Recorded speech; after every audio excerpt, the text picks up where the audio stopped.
What should be obvious to anyone listening to me or familiarizing themselves with my experience and testimony is the true agony of dealing with hedonistic hippies who believe their lies can be converted into mind games that then become the truth through the plastic arts. I propose in this time frame of war having broken out between Israel and Iran to address the complications of my attempts to penetrate the film project in spy society that has overthrown media through Access Hollywood,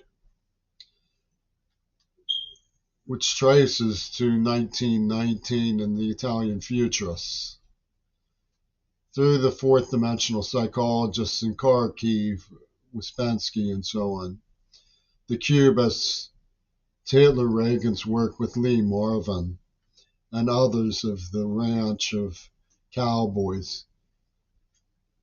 One of the things that we know about American treaty obligations is that they're broken in such a way as to flaunt their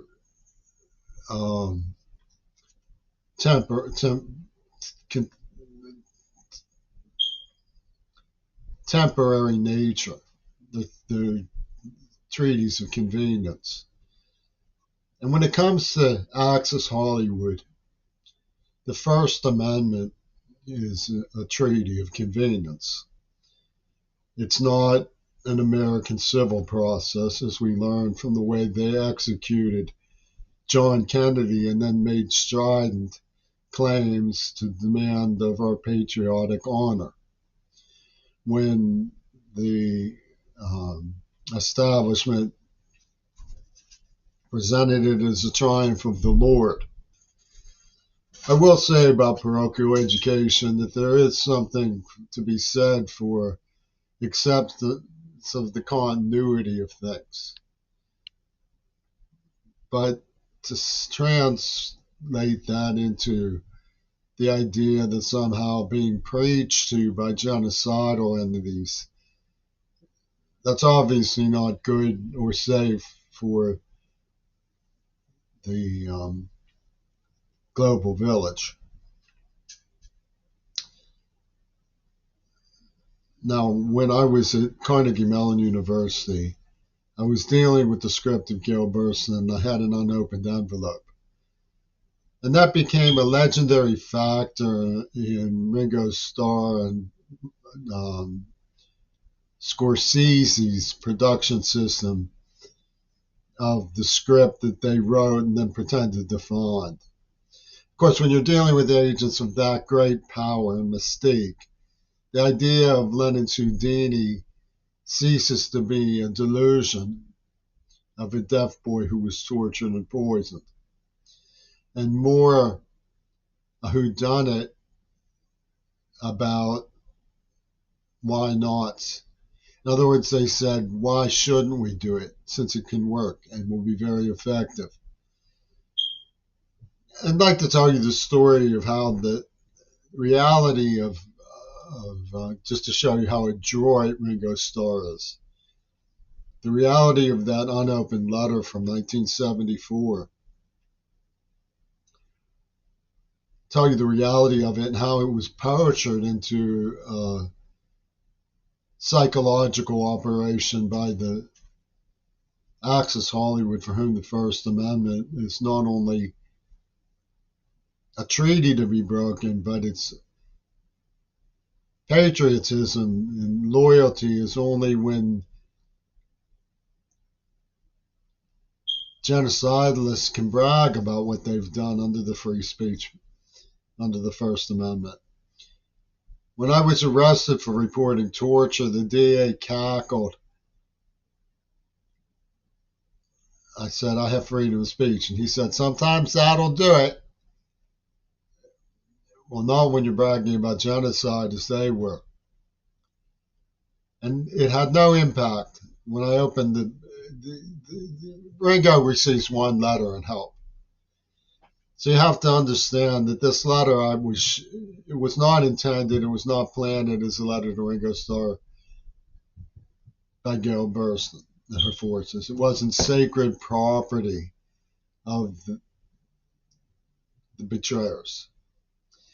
If it was a symbol of anything, it was a symbol of the Great Backstab, because I tried to get it to the courts. I tried to get it to King Crimson.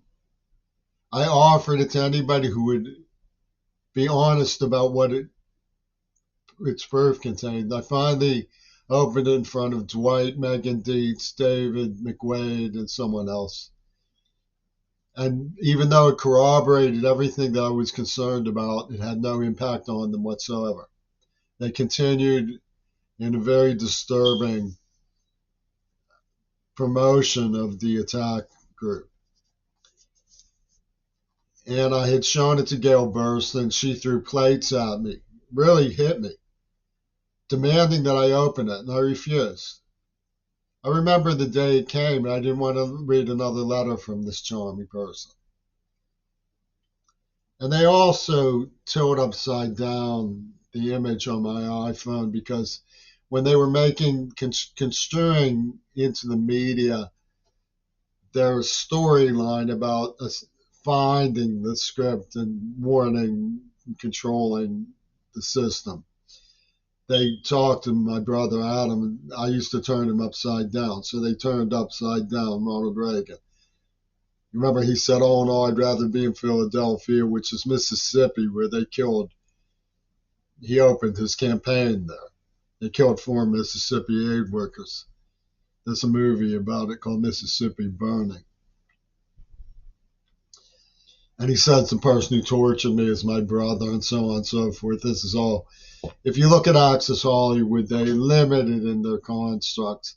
You have the Truman Show and Pink Floyd's The Wall, exposed before your peers stuff, because Putin and Scorsese and Ono all knocked heads with Václav Havel and John Lennon and said, we'll use a symbol of sacrifice because it's a token to um, deterrence of the atomic bomb. I was a little boy. It was called Little Boy. They called the whole thing Little Girl. So the little girl in Dealey Plaza, you've heard about the mafia being involved in what Reagan pulled in Dealey Plaza. Well, Scorsese, there was a little girl there named Rosemary Willis.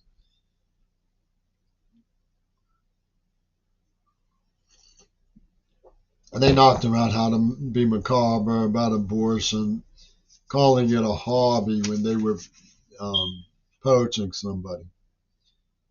So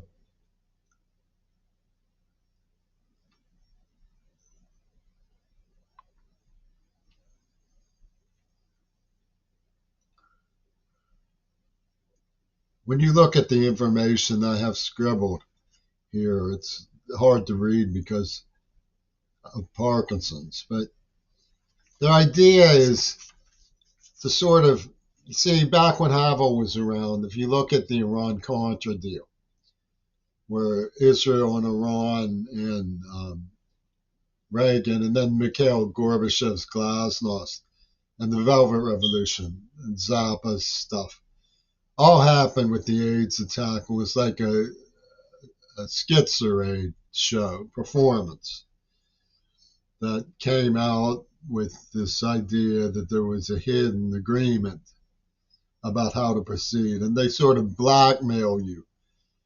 If you don't accept, like Iran's in a position to blackmail you by saying, if you don't accept the storyline that Putin and Bush shook on, that Reagan didn't know, and we won't evaluate the truth of the circumstances that brought me into the framework. You'll end up with Israeli hegemony, because the show will win, obviously, because Donald Trump illustrated that with his own Van Gogh attack, where it's worth a Van Gogh, and nobody's going to allow someone who variously considered a humanist a schizophrenic, a poet, self-inflicted washout. Oh, don't forget that the extremists in Seattle consider me the anti-Antichrist.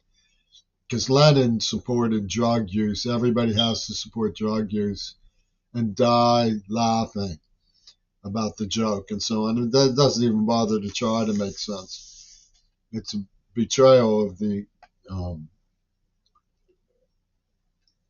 underclass's right to know and be warned. But it's carried out by the usual methods of duping the public sector with the promises of casino winnings. And we're calling it casino alchemy. And it's built into the storyline fabric of how they operated by such things as the use of the term Sprague in the House investigation of Kennedy's death. Sprague is the name of an exterminator. So it's sort of like a performance in dunderheads, not really addressing the problem because they secretly have agreed to it. So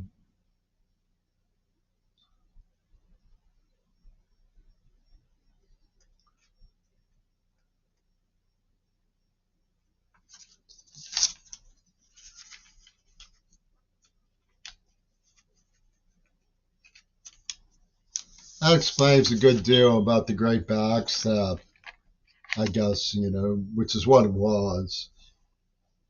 Paul McCartney has made clear through manipulations of my access point to the global village that he just turns the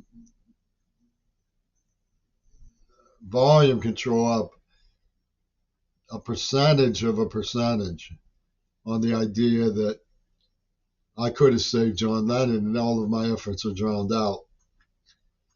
Like they say, you made us sick. Well, I didn't actually produce the pornography that they cyber tapping into. If I had done it, it would be a lot better. The I didn't invent the idea that they had to obsess while Ming was eating hoagies covered with chocolate sauce and with Kairos over how I deal with my biological limitations and isolation. I didn't invent any of that. They're the ones who invented cyberpeep so they could make themselves sick by watching. I had nothing to do with that. Americans' house is privacy. You know, don't agree with that. That's sad, but a lot of people don't see the First Amendment as a treaty to be broken, the way Access Hollywood do.